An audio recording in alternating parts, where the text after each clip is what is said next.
บายดีสบายดีวันนี้เราสิมาขันสมกะลำปีลูกเหนียวเนาะเราสิมาขันสมพักกินสมพักเซ่หนังงัวสตีนงัวที่เขาตกเหลวตีนงัวใส่ผักบัว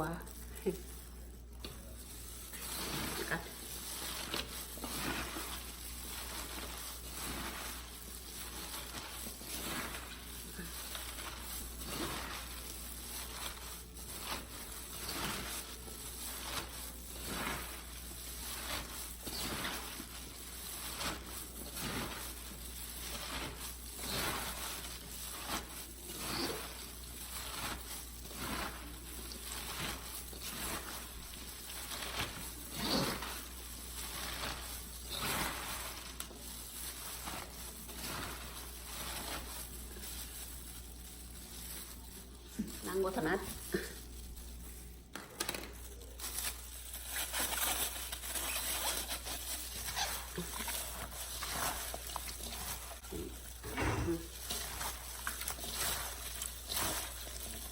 เกลือใหญ่เลยนะอย่างนี้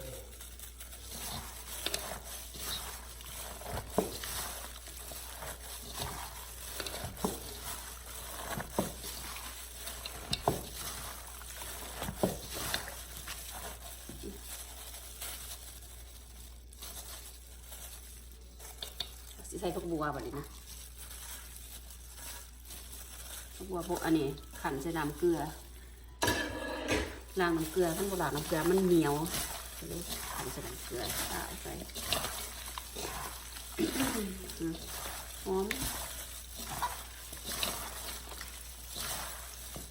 สม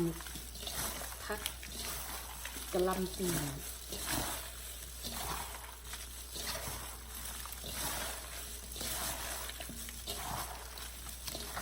ที่สิได้เลย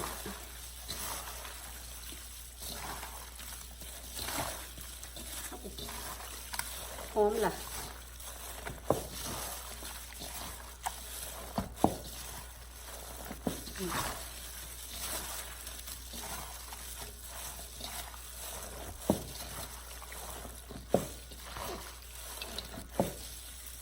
รอดเลยได้แล้วนึง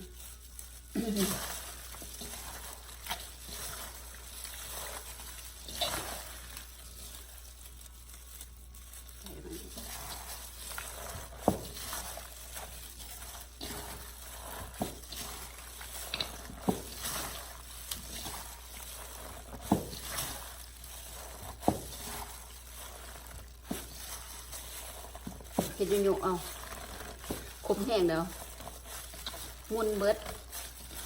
พักมันกรอบเลยขนาดเซน้ำเกลือได้มันกรอบอยู่มันจะให้มันมุนแห้งมันสิบแสบหมักตอนใหญ่ๆในโครงเคลงอยู่สิแหละจะไปหยำกรอบๆเก็บที่สิบโอแล้วแหละได้ปะอยู่พอดีงามเลยหลังจากนั้นถ้าสิเอาตีนงัวเนี่ยตีนงัวตีนเอ็นงัวเผาแล้วก็มาตุ๋นใส่ตุ๋นให้มันอ่อนยำปุดแสบสมกะหล่ำใส่ตีนงัว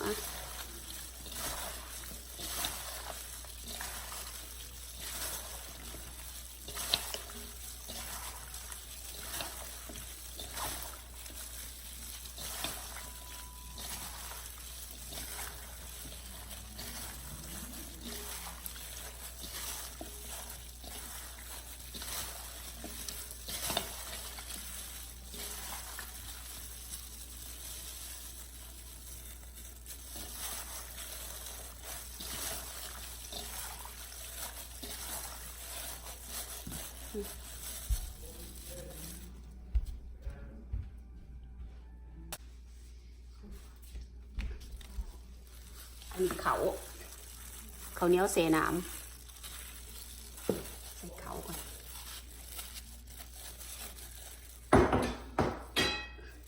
เขาเหนียวเสน้ำ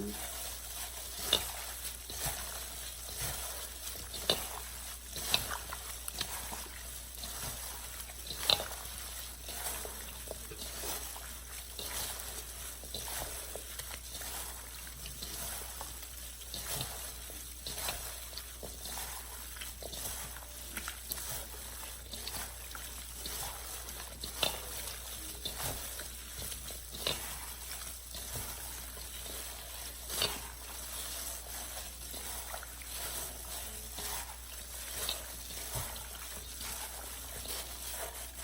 ซีมึงก่อน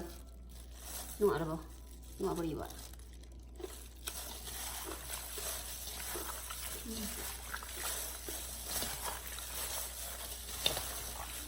ให้เค็มๆไปหน่อยนึงแบบเพื่อมันสมถ้ามันเขาเห็ดจางแล้วสมแล้วเลือดมินกันเห็ดเค็มเพื่อนัวพอดีนี่ซื้อมาเซ็ตเรียบร้อย3 กาดมะนาวจังสิ3 คืนจึงสิได้กิน3 คืนพอดีน้ำพอดีสม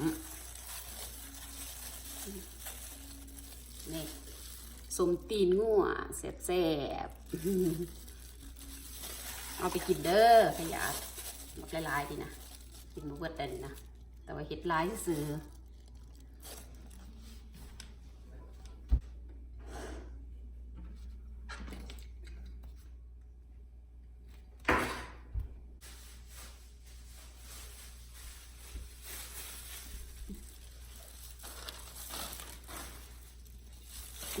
มีการแข็งหอดเลยใส่กับใบแบบนี้นะ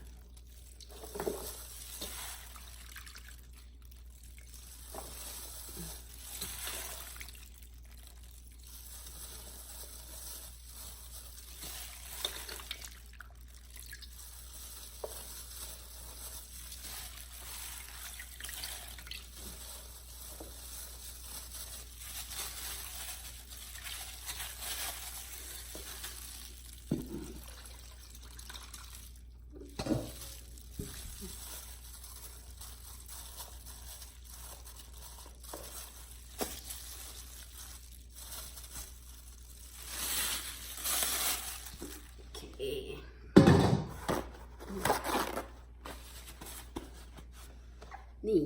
สมพักหน่อยแซ่บบ่สมพักใส่ตีนงัวใส่นังงัวใส่เอ็นงัวเอาสิบว้าไว้ประมาณ3 คืนนี่แหละก็ได้กิน